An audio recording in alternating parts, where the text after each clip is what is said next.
Assalamualaikum warahmatullahi wabarakatuh. Perkenalkan saya Ahmad Fikri Albab dengan NIM G002402 dari kelompok B4.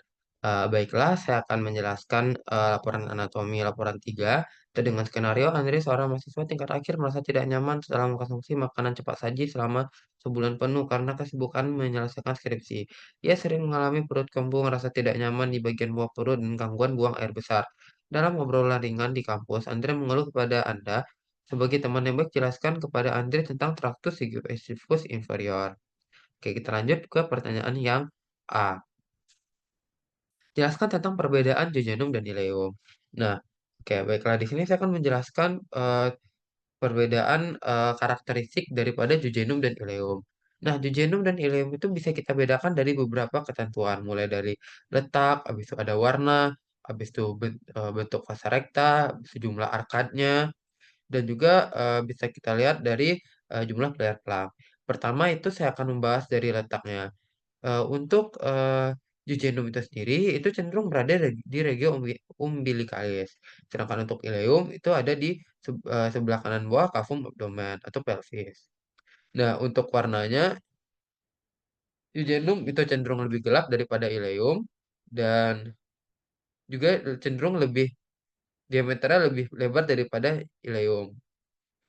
Habis itu ototnya juga cenderung lebih tebal daripada ileum dan vaskularisasi cenderung banyak.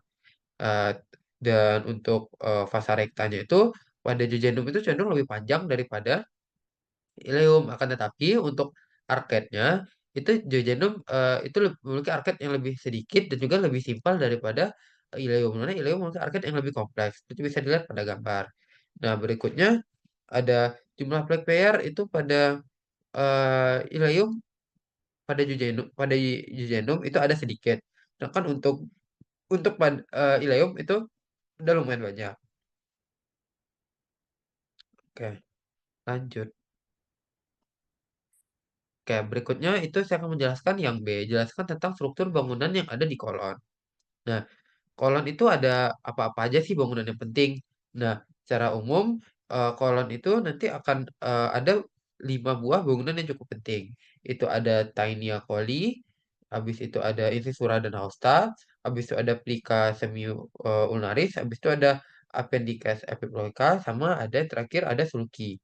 Nah, pertama kita bahas dulu tentang Taenia coli. Taenia coli itu apa? Jadi Taenia coli itu adalah eh, hasil bentukan dari tunika muscularisnya yang tidak membentuk lapisan yang utuh gitu. Dan Taenia ini dibagi lagi menjadi 3. Itu ada Taenia eh, ada Taenia mesokolika.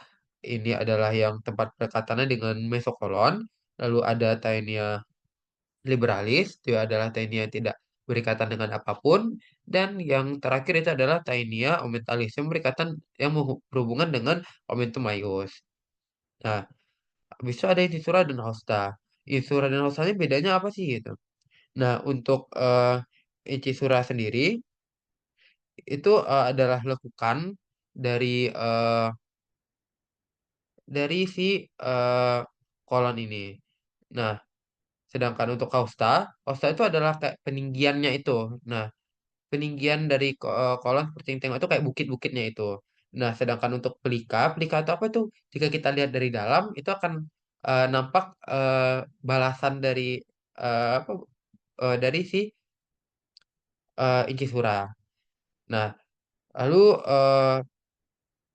berikutnya pada eh, kolon itu sendiri, itu kan kolon itu dibagi menjadi empat empat buah bagian. Itu ada yang eh, pars ascendant, transversum, descendant, sama yang sigmoideum.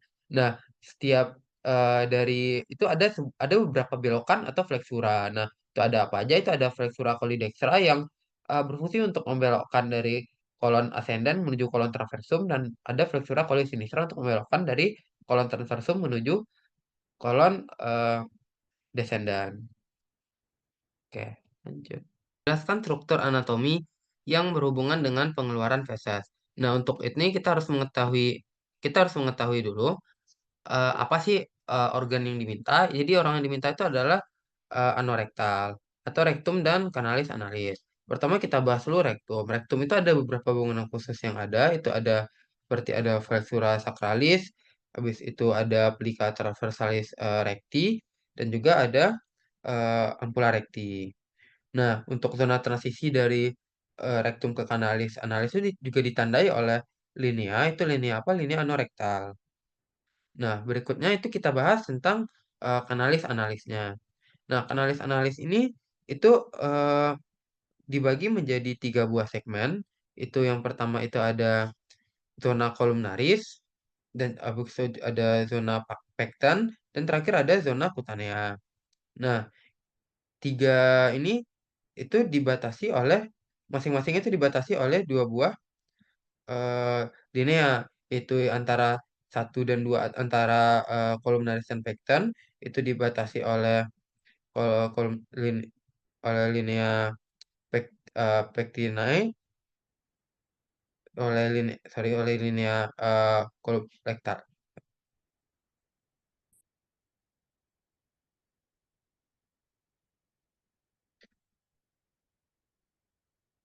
oleh linea pectinat, dan untuk yang zona kutanea itu dibatasi oleh linea anokutanea. Hmm. Dan juga pada permukaannya nanti akan dijumpai kolumna rectalis dan juga akan dijumpai valvula anales. Nah, di sini juga terdapat empat buah muskulus, yaitu ada muskulus sphincter ani. Nah, ini fungsinya untuk mengatur dari pergerakan feses kita. Nah, ini terdiri dari apa aja sih? Itu ada musculis sphincter ani internus ini dan juga corrugator ani, di mana dua muskuli ini terdiri dari otot polos. Dan yang untuk kedua laginya yaitu ada musculus sphincter ani externus sama muskuli levator ani. Nah, ini terdiri dari otot rangka. Ini mungkin kita bisa menahan BAB kita. Oke. Mungkin sekian dari saya. Terima kasih. Assalamualaikum warahmatullahi wabarakatuh.